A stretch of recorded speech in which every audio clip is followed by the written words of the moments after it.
Value Add Manager is the easy Wait way. a minute, hold on. Something wrong. Because I got YouTube Premium. That is why my little brother signed into my shit. Switch account. Hold up.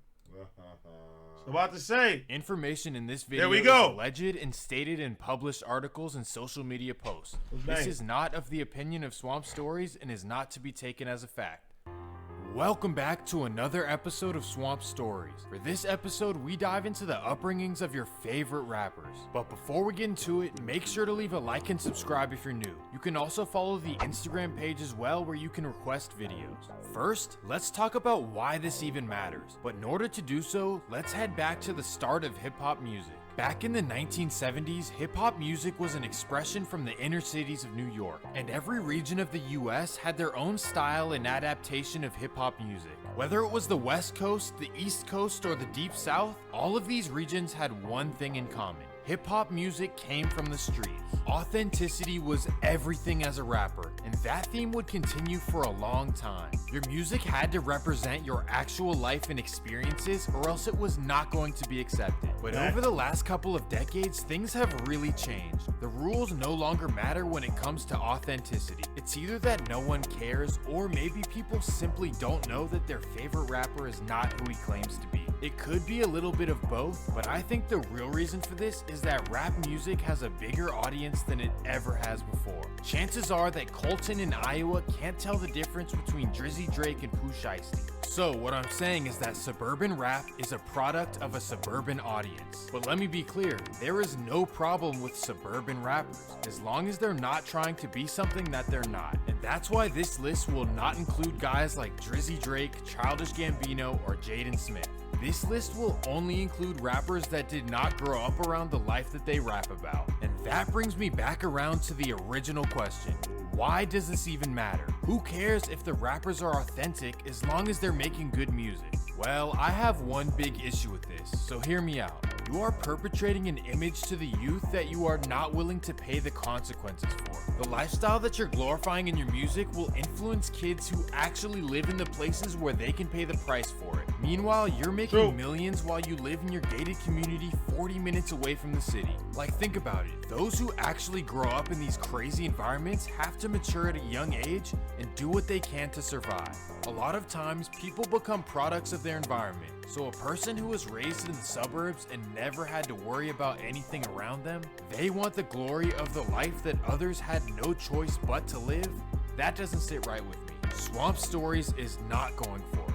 That's a big reason why I try to show everything in my videos. In music, all you see is the cool side and you don't get to see what's really going on behind the scenes. And for those reasons, I will have absolutely no mercy on this episode. So let's get into it. Number 1.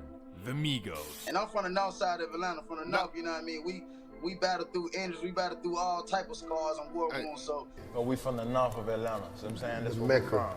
we're from. The north where it's at. Bro, you better know what's going on with that. All that playing with me, I don't play. Most of you probably have the same reaction that I did. The Migos? No way, they're from the north side. Well, I did my research and there's no such thing as the north side of Atlanta. And even if there was one, the Migos wouldn't even be from it either. That's because the Migos are not even from Atlanta. And yes, I realize that Atlanta is considered to be anything within the Highway 285 circle, but the Migos are from a suburban city called Lawrenceville, Georgia. Lawrenceville is located about 45 minutes away from Atlanta. Well, so what, right? Well, Lawrenceville is one of the quietest and lowest crime cities in all of Georgia.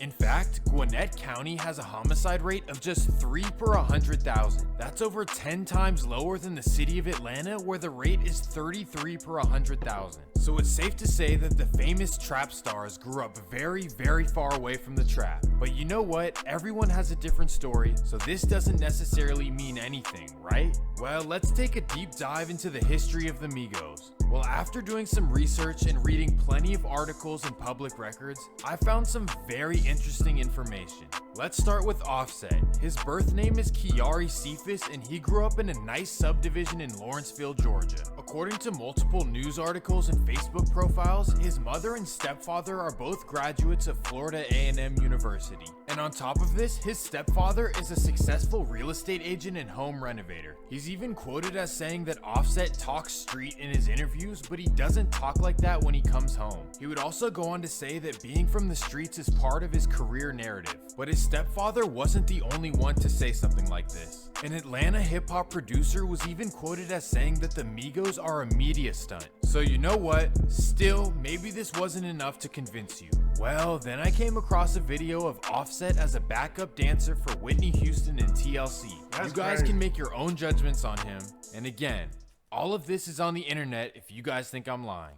So that's enough about Offset. Let's dive into Quavo now. Quavo's childhood was a little bit different. He was born in Athens, Georgia, which is the college town of the University of Georgia. Sadly, his father passed away at a young age, so his mom was left to raise him alone as a hairdresser. And that's where his cousin Offset comes into play. Offset's parents helped raise Quavo, and he spent much of his childhood with them. Quavo was a star football player at Berkmar High School in Gwinnett County. He was a talented quarterback and even broke league records in yards and touchdowns. Wow. But after high school, he chose a different path. Now, as far as what kind of path, I have no idea. But according to their music, it must have been a treacherous one. I guess they dove into the mean streets of Lawrenceville, Georgia. Anyways, now let's talk about Takeoff. Well, do we have to? Nah, not really. We'll skip him. But overall, let's be honest. The Migos are hard and they have made anthems for the past 10 years now. You can't deny their talent and that their music has been extremely influential. They're honestly some of the best rappers of our generation. But this is Swamp Stories and we stand on truth no matter what. I will call a spade, even if I'm a fan of you. So that leads me to number 2, and we're keeping it in the family for this one. Saweetie. Now look, I have no idea if Saweetie portrays a street image because I simply don't listen to her music. So let me know in the comments if I'm wrong. It don't matter. Saweetie's real name is Diamante Harper, and she comes from a lineage of star athletes and performers. In fact, her grandfather, Willie Harper, was a star 49ers linebacker for 13 years. Her father was a star player at San Jose State as well. And believe it or not, she's actually cousins with Gabrielle Union, the famous wife of Dwayne Wade. But none of this even matters because everyone has a different story. Saweetie apparently spent some years growing up in Hayward but moved to Tracy, California as a kid. And for those who don't know, this is a suburban community about an hour and a half from the Bay Area. After living in Tracy, she then moved to Elk Grove where she attended Monterey Pines High School. Elk Grove is a nice suburb of Sacramento. After high school, she attended USC where she earned her degree in business and communications in 2016.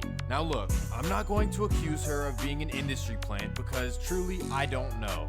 But her debut song was produced and pushed by Def Jam Records A&R Max Goose. He is one of the most successful A&Rs in hip-hop and R&B history. His credits include Beyonce's Single Ladies and a large portion of her catalog. He also has most of Adina Howard's catalog, B2K, and Jhené Aiko. Now look, I'm not saying anything, I'm just stating facts. When Saweetie came out and started claiming the Bay Area, many of us were like, huh?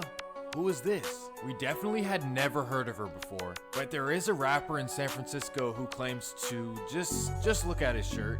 If what's on his t-shirt is true, that's wild and what? But you guys let me know your opinion on this in the comments. It's starting to seem like a lot of the industry is orchestrated, but I don't know. And that leads me to number 3. Feel me? I'm in the streets. I can't leave the streets. Like, that's what my music. We're gonna talk about this afterwards. Man, I absolutely hate that I have to do this one because he is one of my favorite rappers of all time. And honestly, I had no idea about any of this until I dropped my 400 Bompton video. Everyone, and I mean hundreds, maybe thousands of people in the comments were like, YG is not from Compton, you got it all wrong. And at this point, I'm kind of numb to the your information is wrong comments. I get so many of them, but for this one, I really had to look into it. I was like, how does everyone know something that I don't? So for a while, I didn't really want to know anything about it because like I said, YG is one of my favorite rappers. But I did some research and found some very interesting stuff. In plenty of interviews, YG says that he's from Bompton and joined Treetops at 16 years old. And that fact is widely accepted, or at least I thought so. But in 2019, Whack 100, does anyone know what Whack 100 does? Like, why is his name always relevant? Anyways, he would make an Instagram post claiming that YG is from a suburb called Paramount. He would post an old picture of YG possibly throwing up a C, and And in this post, he alleges that YG was a part of Gundry Block and Paramount. He would then post this, alleging that YG was possibly a skinny jean wearing dancer and then used Compton to start his rap career. So I went ahead and did a little research and found out that YG did go to school in Paramount, but this doesn't really mean anything. He even said it himself in a DJ Vlad interview that he went to high school in Paramount, so what's the big deal? I honestly don't think it's possible for him to false claim after all these years. His clothing line is literally named 400. How could he get away with that if it wasn't the truth? But always remember that we know the truth. Long live Draco the Ruler. And that leads me to number 4, Tyga. Well, this one shouldn't be a surprise to anyone, but when Tyga started his career, it was Compton everything. But then an old MTV video would hit the internet in 2012. MTV, it's your boy Tyga! aka one of the greatest. Tyga, I got this name when I was young. My mom used to say I looked like Tiger Woods, so I just stuck with that. Grew up, not too tough. Parents got a Range Rover, CL600, doing it big. Not too much House hard, phone but always I'm rap still this street. too. Yeah, it's TYGA. They say I'm not hood cause I stay in the valley. They say I never been in the alley. I tell them cats, I've been in the alley. Despite the video, Tyga would, well, according to TMZ, let's keep that in mind, he would say that he was lying in the video and that he's actually from Compton. But just recently, his former associate T-Rail would make plenty of interesting comments on the No Jumper podcast. He's respected right now in the music industry in Los Angeles, California. I let him Look how he did his boy. build that rapport with other people. I walked in these rooms and made them feel comfortable because of where I was from and what I was doing. You feel me? Like, at first when I met that, he was just getting robbed every other week. You feel me? And robbed like somebody run up in the crib, or robbed like he got pistol his in the chain. face? Like, no, he got his chain snatched. Then Gator got his chain took.